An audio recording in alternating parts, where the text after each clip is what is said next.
வணக்கம். இன்னைக்கு நாம ஸ்ரீமத் சுவாமி சித் பவானந்தரோட புத்தகத்திலிருந்து ரொம்ப ஆழமான ஒரு சிந்தனைய பத்தி பார்க்க போறோம். நம்ம வாழ்க்கையில நம்ம எதையெல்லாமோ தேடிக்கிட்டு இருக்கோம் இல்லையா? ஆனா உண்மையில நாம தேடுற விஷயத்த எங்க கண்டுபிடிக்க முடியும்னு இந்த ஒரு சின்ன தியானம் நமக்கு அழகா புரிய வைக்கும். வாங்க இதுக்குள்ள போய் பார்க்கலாம். இந்த தியானத்தோட ஆரம்பமே ஒரு அழகான பிரார்த்தனை வரியோட தான் தொடங்குது. உலகெல்லாம் தேடியும் தெரிதற்கரிய தெள்ளமுதே. அடடா, என்ன ஒரு வரி! இந்த வார்த்தைகள்ல நம்ம ஒவ்வொருத்தருக்குள்ளயும் இருக்கிற அந்த தீராத தேடலோட எதிரொலிய கேட்க முடியுது.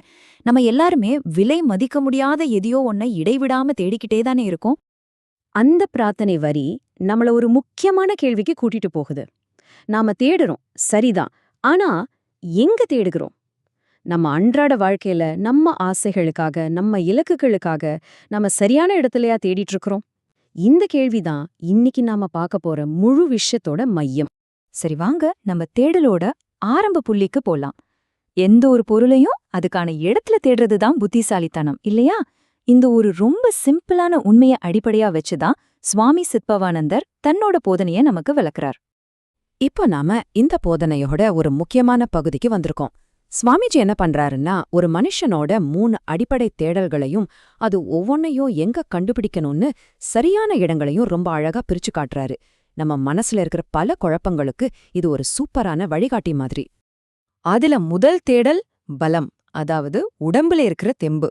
ஒரு நல்ல ஆரோக்கியமான ஸ்ட்ராங்கான உடம்பே யாருக்கு தான் பிடிக்காது சொல்லுங்க? ஆனா அந்த பலத்தை நாம எங்க போய் தேடுறது? பதில் ரொம்ப ரொம்ப சிம்பிள். பலம் வேணும்னா அத நம்ம உடம்புல தாங்க தேடணும். இது கேட்கறதுக்கு ரொம்ப வெளிப்படையா தெரியலாம், ஆனா பல சமயம் நம்ம இத மறந்துடுறோம். உடம்ப விட்டுட்டு வேற எங்கேயும் பலத்தை கண்டுபிடிக்கவே முடியாது. யோசிச்சு பாருங்க, சரித்திரத்துல இருந்த பெரிய பெரிய மல்யுத்த வீரர்கள், பலசாலிகள் எல்லாரும் இதத்தானே செஞ்சாங்க. சரி, உடம்புல தான் பலம் இருக்குன்னு சொல்லியாச்சு. அது எப்படி வெளியே கொண்டு வருது? அதுக்கு 2 வழிதான் இருக்கு. ஒன்னு பயிற்சி, இன்னொன்னு உழைப்பு. விடாம பயிற்சி செய்யறது மூலமாவும் கடுமையா உழைக்கிறது மூலமாவும் மட்டும்தான் நம்ம உடம்ப பலப்படுத்த முடியும். இதுக்கு வேற எந்த ஷார்ட்கட்டும் கிடையவே கிடையாது. ஓகே, உடம்புல பலத்தை தேடுற மாதிரி மனுஷனுக்கு இன்னொரு முக்கியமான தேடல் இருக்கு. அதுதான் அறிவு.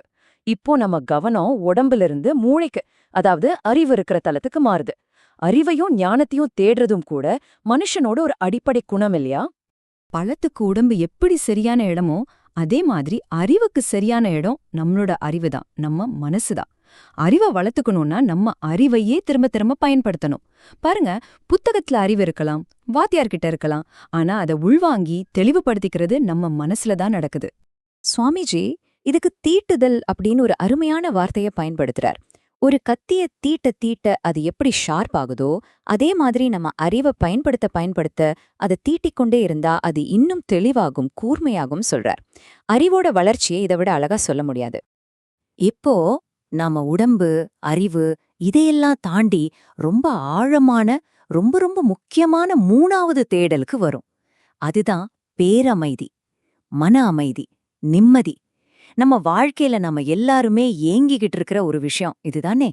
அப்போ இந்த பேரமைதியை எங்க தேடுறது? உடம்புலையா? கிடையாது. அறிவுலையா? அங்கேயும் இல்ல.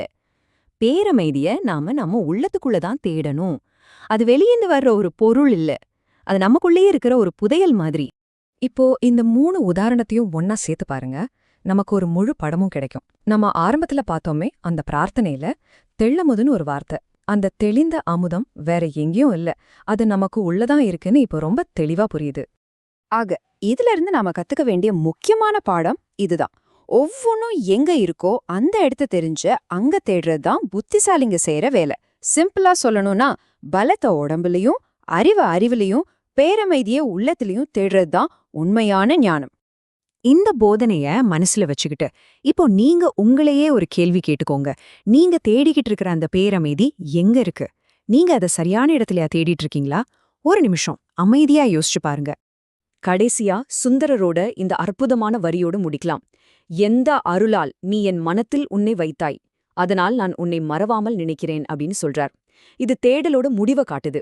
அதாவது நாம தேடுற அந்த பேரமைதியோ அந்த இறைவனையோ நாம தேடி கண்டுபிடிக்க வேண்டியதில்ல, அது ஏற்கனவே நமக்குள்ள வைக்கப்பட்டிருக்கு. நம்ம வேலை அதை உணர்றது மட்டும்தான். இது தேடுற நிலையிலிருந்து உணர்ற நிலைக்கு நம்மள கூட்டிட்டு போற ஒரு அழகான நிறைவு.